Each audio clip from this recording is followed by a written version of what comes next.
Hello from Board Developer. It's Business Ahas, a show about the eureka moment that launched you into the next level of success. I'm here with your host, Jim Hayden, and I'd like to welcome our fantastic guest this month, Benjamin Ide. Benjamin started his career working for the largest personal injury firm in Arizona. He transitioned into insurance defense, working in-house at large insurance companies. His experience defending insurance claims provides superior knowledge in pursuing your injury claim. Benjamin is dedicated to helping and representing injury victims and the families of those injured. Benjamin has been handling personal injury and wrongful death cases involving automobiles, slips and falls, and medical negligence. He has handled over 1,000 personal injury matters, many of which have concluded in arbitration and trial. He has a passion for helping those in need, the wrongfully injured. We cannot wait to hear his business aha. Take it away, Jim. Oh my gosh, Danny, thanks for a great intro of Ben. And I think as Carrie alluded in our conversation we had earlier, we presume that Ben is 50 years old. And actually, he is 50 years old. He just looks like he's younger than 50. No, Ben, talk about a very impressive background, and my hat's off to you, not only as a leader, but also as a father and a great husband, and your background. And you can really tell, and it resonates, that your family means everything to you. And I really appreciate that. And a fellow father of kids. We're also joined with both Danny and Carrie, our co-producers of Business Ahas. And excited, obviously, to have Ben today. And here is Business Aha. And just as a quick reminder, I have no idea what these ahas are. I have no idea what they, so I'm hearing them for the very first time, which makes it exciting for everybody that participates. And it should be a fun conversation to have. And with that, Ben, the stage is yours. Great. Well, thank you so much, Jim. I appreciate the wonderful introduction. Indeed, I am not 50 years old, although some days I might feel like I am. I have a few kids running around, and it both keeps me young and then not as young. So Jim, you were asking, like, what is that business aha moment? And really, my big aha moment took place, I want to say back in 2019 is when I first realized that I was working at a large company, and eventually I got to a point where I've gone through school. So I'm an attorney. So I've gone through undergrad and I've gone through law school, and I've reached the top, or at least maybe the glass ceiling of where I was going to be working for an insurance company. And eventually, with having children, I realized, is this something that I really want to do? And so in 2019, I decided at some point I'm going to make the leap. I'm going to go from having that safe, secure, stable job to doing something completely different. Well, still working in the law, but doing something completely different, completely myself. Put in my notice, and then it just so happens that the month I was going to do that, COVID hit. I think people can have as much preparation as they want, but when the rubber meets the road, it's pulling that ripcord. And it was probably one of the scariest things that I've ever done in my life, especially having a family and having young children and having people that need me, so to speak, and also the belief in myself and the ability to make a better life for myself and for my family. You make a jump and you're excited and you're ready to do it, and then what happens after that? So thankfully, I'm a planner. I've thought about this, but I've also done it. I'll tell you, Jim, it's the best, or one of the very best decisions that I've ever made in my life. So that was, I guess, my delayed start with my business aha. And I don't think I could have it any other way. It's fascinating. So when people have aha moments in business, sometimes they're predictable. And this was the most unpredictable aha moment that anybody would have imagined in a professional or personal life, was handling the unexpected. And having that aha of now what to do with this unexpected and how to manage through this unexpected, but have it turn into the aha of, now what do I do, and what steps of making a difference for me professionally, and quite frankly, personally with your family, right? Right, and that was probably one of the biggest challenges that we had to navigate. And it was a challenge to navigate it, not because I didn't have full confidence in myself. It was a lot of the external factors. This once in a century pandemic that hits and affects everything from, in every industry. Places were being shut down. A lot of what I do, and I think my skill set is working with other people and working with them face to face, and navigating, I think, more the interpersonal aspects of connecting with somebody that normally is done in person, but transitioning that to a virtual, doing that virtually. So it was an adjustment, at least on my side. Now, thankfully, I was able to also parlay that to continue to use my same track record of at least saving, preparing. So when things did start to normalize and things became a bit more open, then I have even more of a foundation to take those risks and to just see what does the future hold, and how is that success going to be measured, and how am I going to be able to provide for my family and also develop the business that would come along the way. Would you say, Ben, that your aha moment has still not ended? I think that's a very, very, I think it's a great way of putting it, Jim. Right. It's still going on. When's it gonna end? I hope it never does. I mean, I hope this feeling continues for a while, but you know what? But I don't want to look back and think, would I, what could I have done? What should I have done? And what life could have been. So I'd rather take that risk and see how it plays out, roll the dice, and then not have those regrets. So I envisioned your license plate on your car, if you had to have a personalized one, would say jump.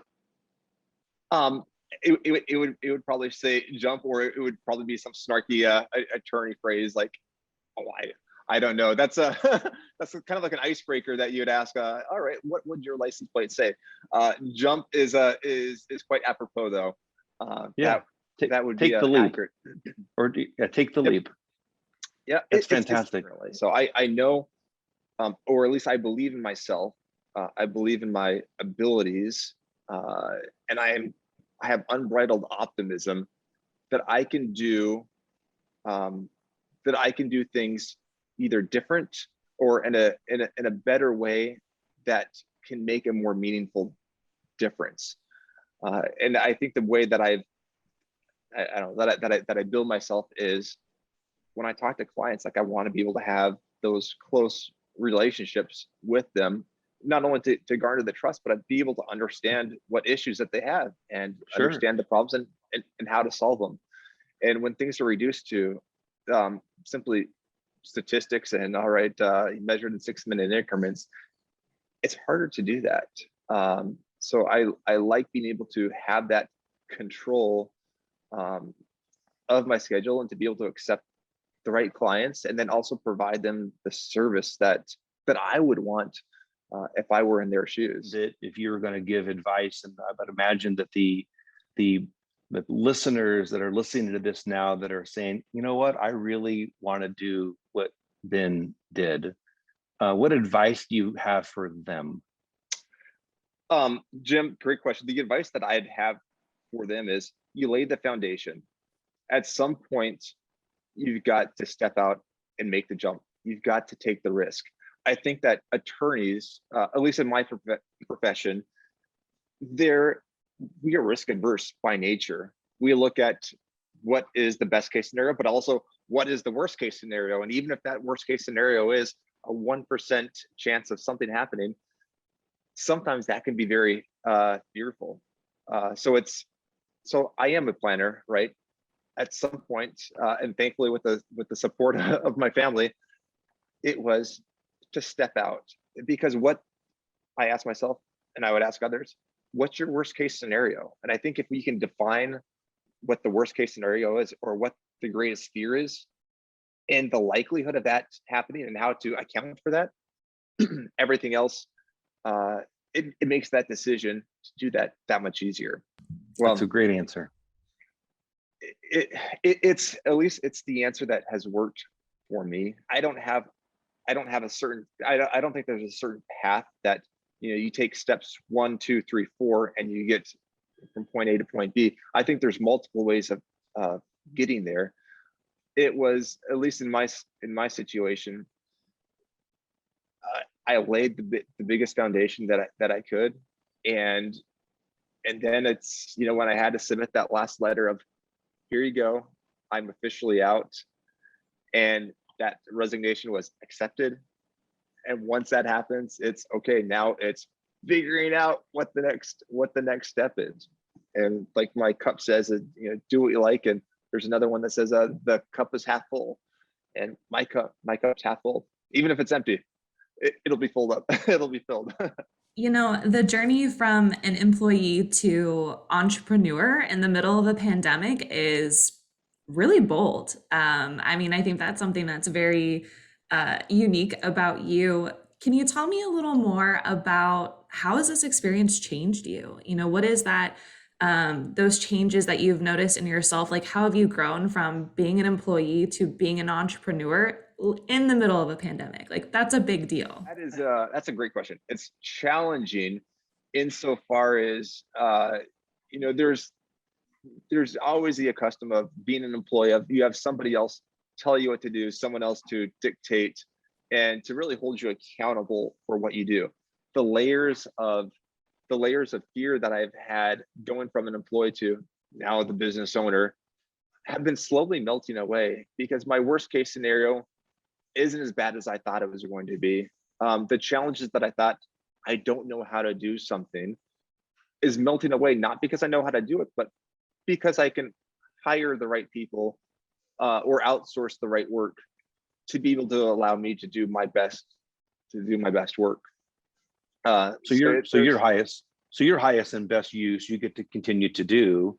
And when you say hire or rent other services to help you be the best you can be, and through the magic is, I guess, knowing where to draw that line. Hey, I'm really good at X, I'm really good at Y, but I'm probably not the best person to be designing a web page, or the best person that's going to design my, what my logo is going to look like, or if I'm going to have my presence, from how I'm going to network myself now as an entrepreneur. That's really fascinating. And I think, Carrie, your question resonated with me, is the amount of people, the thousands, if not millions of people that are so unsure of themselves, and that are so unsure of what would it look like for me to be on my own and hang my own shingle, whatever that shingle may be. If it being a barista and owning a coffee shop, if it's being an individual that wants to get involved in real estate. In your case, obviously, you, in your legal background, to be able to represent your clients and assume the responsibility of the liability as an attorney, that's a big deal. And for you to take the perspective of what is the worst case scenario, and if that were to happen, what would I then do? And what you said was, I would go out and get a job. I will fall back and get a job. But I know that if I plan for the worst case scenario, and now you just said, in my wildest dreams, I would not have had the success that I've had thus far. And then you also said the term 80%. And I think it's actually okay for people to understand it's okay to be 80% right. Mm-hmm. Right. If you graduate from law school with 80%, what do they call you? Right. You still get that title. Yeah. But if I'm jumping out of an airplane and someone tells me there's an 80% chance the parachute's going to open, I'm not jumping. Okay, right. So there's you may not jump, but the other part is there's no guarantee that the airplane that you're on, there's not 100% guarantee in anything. Yeah. So maybe it's just a metaphor of the airplane and jumping, and and taking the leap, but understanding what you're think the magic word very well may be calculated, Ben. I mean, Yeah. making sure that it's everything that I'm going to do, it is appropriately calculated. If I'm going to take this next step and open up this new location, did I do it by making necessary calculated risks as opposed to being risk averse? What I've said when I'm in trial, it's trying to control a hurricane. There's only so many variables that one can account for.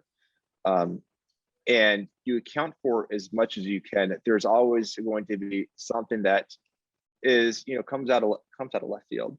And whether that's in law or, like you said, Jim, a coffee shop or real estate, just making the decision and then taking action on that. I mean, I can calculate to the nth degree.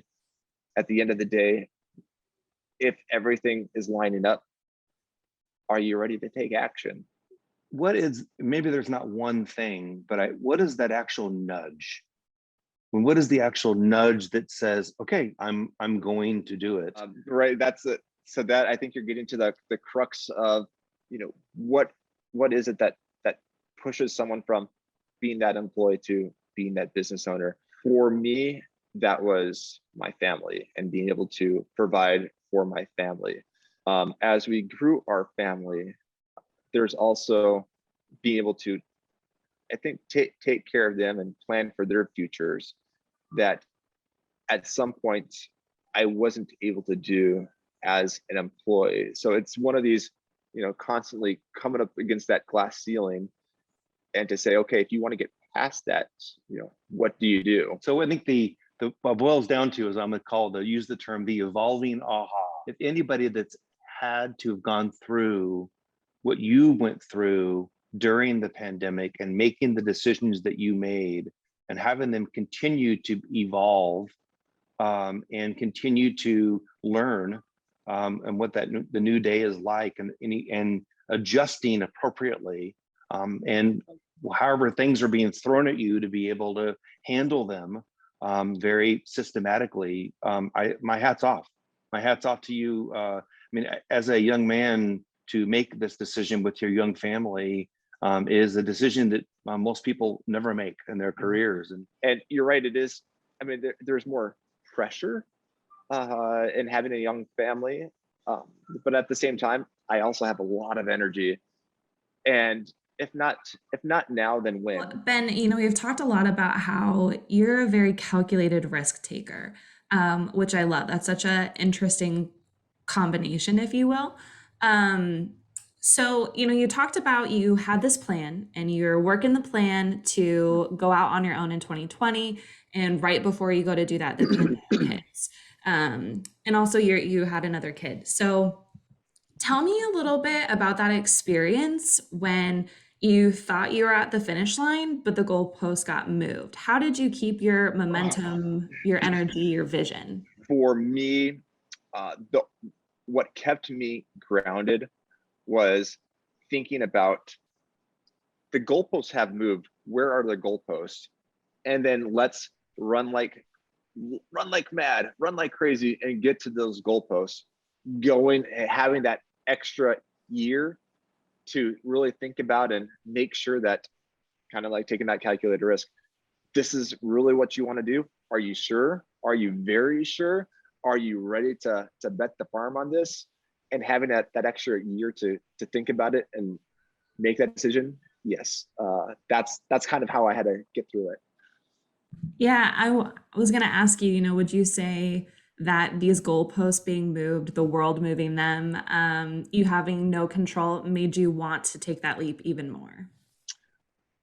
For me, yes. The answer is a resounding yes, because I saw what it was like not taking that step. I could project I could see myself 20 years down the road thinking, hey, why didn't I take that step?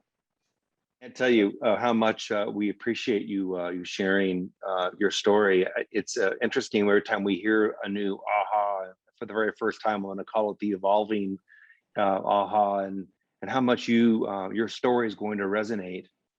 I think right to the core of so many people that are living where you lived. Mhm. And Yeah, have so many people that have now listening to you can put a plan together and potentially then make the change that you made. And because you're living proof that it worked, and it would have been okay if it didn't work. And I think for people to understand, it's okay if it doesn't work. It's okay for you to fall back on something that you is your go-to, and it's the understanding that if you do design, what does success not look like, what the fallback plan then becomes. That's okay. And I think that the message that I'm hearing is that it's okay, and it's okay to be 80% right, and it's okay to design things as you're doing them. And I love the idea of moving the goalposts, and in your situation, you get to move them now. And before, when the pandemic happened, they got moved on you. You just had to find them. And then when you found them, then you had the opportunity then to go run toward the goalpost at that point. So gosh, on behalf of our entire team, Ben, I cannot thank you enough for sharing the story. And I think that as it resonates with so many people on how impactful it will be. So we really appreciate your time today. Thank you very much, Jim, and thank you, Danny and Carrie, too. Thank you for tuning in to Business Ahas, brought to you by Board Developer. If you liked Ben's business aha moment and can relate to his story, please share this podcast with your friends. We'd really appreciate it.